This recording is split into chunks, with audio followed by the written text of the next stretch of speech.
في لقطات في الكورة هتفضل محفورة في الذاكرة، أهداف، مهارات، احتفالات. لكن النهاردة هنشوف الجانب المظلم والمجنون من المدرجات. ناس دخلت تهتف، خرجت تتحاكم. جمهور قرر يشارك في الماتش بس نسيوا انهم مش لعيبة. من واحد نط يحتفل على طريقته لحد تاني قرر يحول الاستاد لحلبة مصارعة. استعدوا لان اللي جاي هز الملاعب حرفيا. عمرك شفت واحد نازل ملعب الكرة مخصوص علشان يضرب لاعب وهو شايف ان اهم حاجة في حياته دلوقتي هي انه يدي جريليتش على وشه؟ ده حصل فعلا. المشجع نزل وجري ووصل لجريليتش وقام مديه سوبلكس على وشه، بس الغريب ان الضربة دي شكلها كانت فيها شوية سحر، لان جريليتش بعدها شاف نفسه سوبرمان وراح جاب جول عالمي.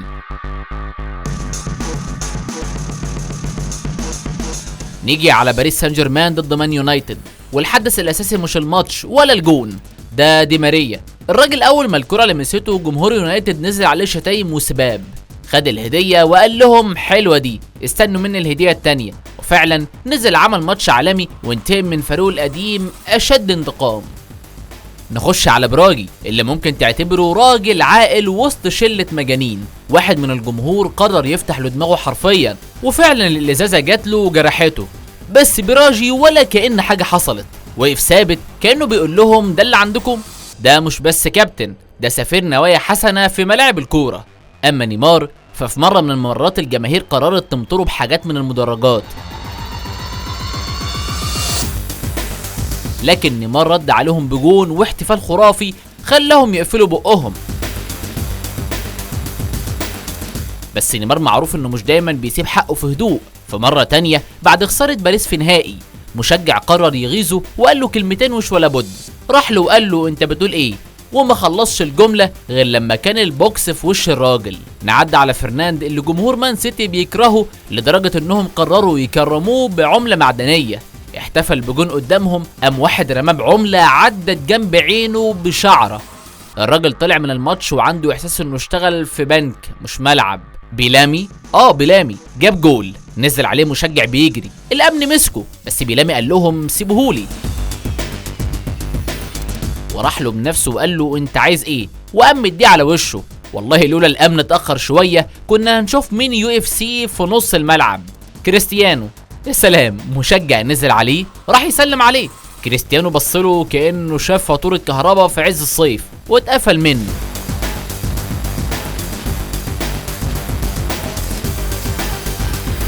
نروح بقى على البرازيل لما لاعب جاب اخره من شتايم جماهير النادي بتاعه وقام شتمهم هو كمان،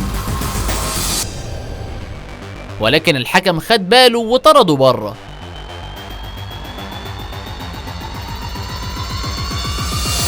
نكمل جولتنا مع الجماهير المجنونة. في مرة مشجع في البرازيل نزل الملعب عمل عملته ورجع تاني المدرج كأنه ما حصلش حاجة، بس الكاميرات شغالين الله ينور، جابوا وشه بكل الزوايا والشرطة شافت الصور وجابته من قفاه. نيجي بقى على الإيزد الكمار ضد ويست هام.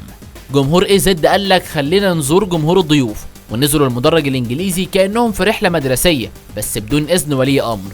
اللعيبه الانجليز شافوا اهاليهم بيتضربوا، قاموا سايبين الكوره ونازلين ينقذوهم.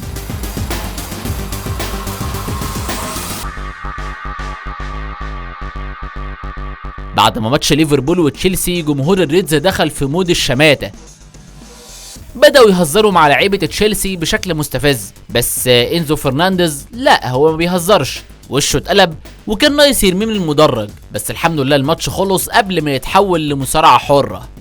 في مشهد كوميدي ومأساوي، مشجع كان بيحاول يصور مع لاعب ولكن اللاعب ده اتجاهله تماما، فقام متعصب عليه ونزل ضرب في كل اللعيبة. مشجعين توتنهام كانوا بيحاولوا يضربوا كيبا حارس تشيلسي بكل حاجة معدية جنبهم، وبعدها لما روديجر دخل الصورة قلبوها هجوم عنصري. طبعا التحكيم قال كده كتير وتوقف الماتش، لأن مستوى الجنون كان عامل زي مباراة WWE من غير تحكيم. ماتش تاني، جمهور سبيرز قرر يرمي كل حاجة على بالمر، بس هو ما خدش الموضوع بزعل، رد عليهم بجول عالمي وسابهم في حالة صمت تام.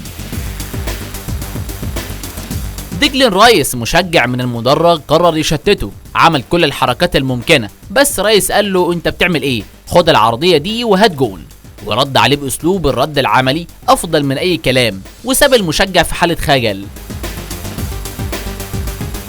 اما حارس ميلان دوناروما الجمهور دخل عليه بقنابل دخان ازاز وشويه ادوات مطبخ لحد ما واحد منهم ضربه بفلاير في دماغه والراجل نزل دم وخرج من الماتش. بس جمهور ميلان قالك ده ما يكفيش وفضلوا يرموه لحد ما الحكم اضطر يوقف الماتش خالص.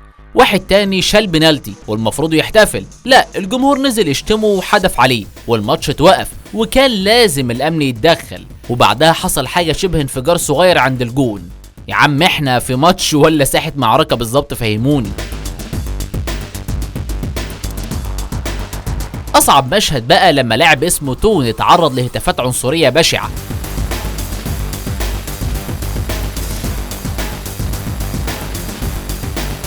لحد ما دموعه نزلت وساب الملعب هو وزمايله البرازيليين وكلهم في حاله نفسيه صعبه. مشجع تاني نط الملعب مخصوص علشان يركل رامسديل علشان كان بيضيع وقت.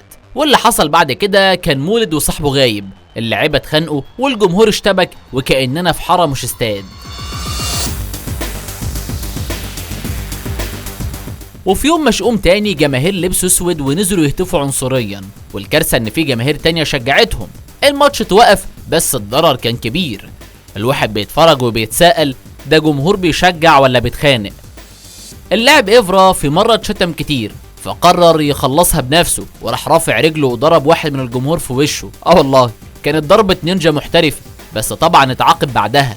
مشجع تاني نزل مخصوص عشان يشتم ميسي بعد ما ضيع بنالتي وما اكتفاش بكده، ده قرر يعمل حركة مش تمام. وبعد ما واحد رمي حاجة على الحارس الموضوع قلب خناقة كبيرة. الجمهور دخل وواحد شايل طفل في وسط العركة والعيال لابسين هدوم الفريق اصلا وكانت مدعكة حرفيا.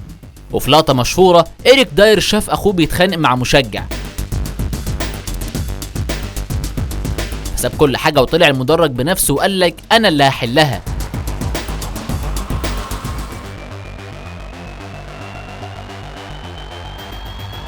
وبعدها اضطر يشرح لزمايله انا كنت بدور على اخويا، لقيت واحد بيشاور عليه فقلت له تعالى هنا انت.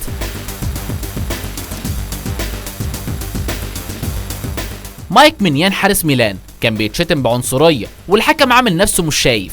الراجل قال لك انا مش هكمل وخرج لكنهم رجعوه بالعافيه. واول ما رجع دخل فيه جول والجمهور زود الشتيمه وفي الاخر ولا حد اتحاسب.